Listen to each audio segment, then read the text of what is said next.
যখন সন্দেশখালীর পথে রাজ্যপাল সিভি আনন্দ বোস তখন মিনাখা মালঞ্চ রাস্তায় 100 দিনের টাকা চাই বলে প্ল্যাকার্ড নিয়ে বিক্ষোভ, গ্রামবাসীদের স্লোগান, দাঁড়িয়ে কথা বললেন রাজ্যপাল। সেই ছবি আপনারা দেখছেন।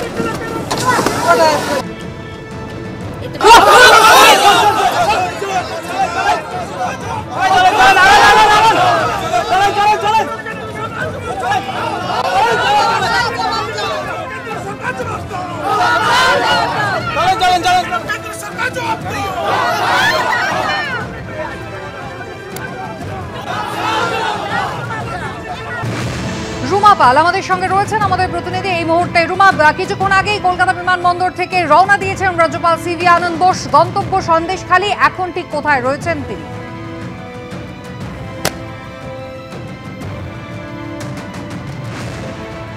মিনাখা থেকে এই মুহূর্তে মালঞ্চের দিকে চলেছে। আমি আরেকটা বিষয় বলে দিই, যেখানে কিন্তু রাজ্যপালের কনভয় এগিয়ে চলেছে মিনাখার পর থেকে আমরা দেখতে পাচ্ছি একের পর এক বিক্ষোভ, এবং সেখানে দেখা যাচ্ছে যে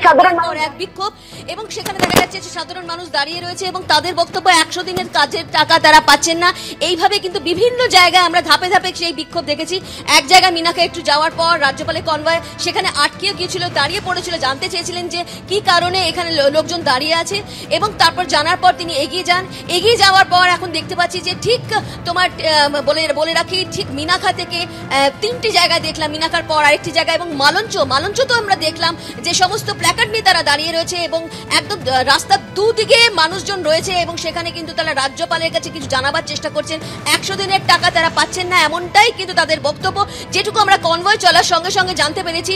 এবং যেহেতু কনভয় রীতিমতো চলছে এবং সেই মুহূর্তে থেমে গিয়েছিল, সেই কারণে আমরা মানুষজনের সাথে কথা বলার সুযোগ পেয়েছিলাম যে কি কারণে তারা এই বিক্ষোভটা দেখাচ্ছে। তাদের বক্তব্য 100 দিনের কাজের টাকা পাচ্ছেন না। দেখো, 100 দিনের কাজের টাকা নিয়ে কিন্তু এর আগেও রাজ্যপাল বলেছেন যে কেন্দ্রের সঙ্গে কথা হয়েছে, এবং একাধিকবার তিনি বলেছেন, সেটা নিয়ে কিন্তু সাধারণ মানুষের বিক্ষোভ ছিল। অন্যদিকে সন্দেশখালী নিয়ে আজকে যখন রাজ্যপাল এয়ারপোর্টে নামেন, তারপর তিনি আবারও সোচ্চার হন যে তিনি নিজেকে সরজমিনে খতিয়ে দেখতে চান কি অবস্থা, সেখানে কি ধরনের মানুষ সন্দেশ পাচ্ছে, এরকম ধরনের কথা তিনি বলেছেন। এছাড়াও আমরা জানি রাখি যে রাজভবন সূত্রের খবর আমরা আগেও জানতে পেরেছি যে সেন্ট্রাল আর্ম ফোর্সের সঙ্গে তিনি কথা বলেছেন, এবং vigilance officer government of India তাদের সঙ্গেও তিনি কথা বলেছেন সেখানকার আইন শৃঙ্খলা নিয়ে। এবং আরো একটু ছবি দেখিয়ে দিচ্ছি, আমার সঙ্গে রয়েছে শ্যামল জানা, এবং সেই ছবি তুমি দেখতে পাচ্ছ। আমরা কিন্তু আরো একটু এগিয়ে যাচ্ছি, সেখানে প্রত্যেকটা মানুষের হাতে দেখছি পুরো প্ল্যাকার্ড রয়েছে, ধাপে ধাপে দেখা যাচ্ছে, যেখানে আমরা দেখতে পাচ্ছি মিনাখা থেকে মালঞ্চ পর্যন্ত একদম ধাপে ধাপে বিভিন্ন জায়গায় কিন্তু এই মানুষজন বলা যেতে পারে বিক্ষোভে সোচ্চার হয়েছে, এবং রাজ্যপালের এখানে কনভয় এগিয়ে যাচ্ছে। আমরা অবশ্যই সন্দেশখালীর দিকে যাচ্ছি, সেখানে কি সিচুয়েশন হয় অবশ্যই সেদিকে আমাদের নজর থাকবে।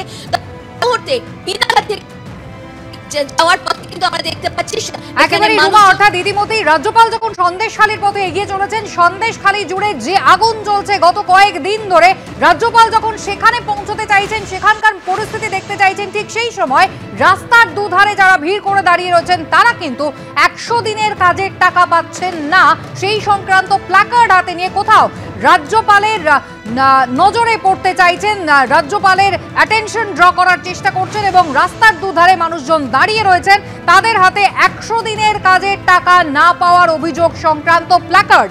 রাজ্যপাল যদিও যাচ্ছেন সন্দেশখালী, আজকে তার এজেন্ডা আলাদা। যেভাবে সন্দেশখালী দাউ দাউ করে জ্বলছে, যেভাবে অশান্তির আঁচ সেখানে রয়েছে, আজকে 12 ঘন্টার বন্ধ রয়েছে এবং মানুষজন উত্তপ্ত, সেই জায়গায় যখন পৌঁছতে চাইছেন রাজ্যপাল, তার আগে মিনাখার এই ছবি দেখতে পাচ্ছেন, রাজ্যপালের কনভয় যাওয়ার পথে সাধারণ মানুষের বিক্ষোভ।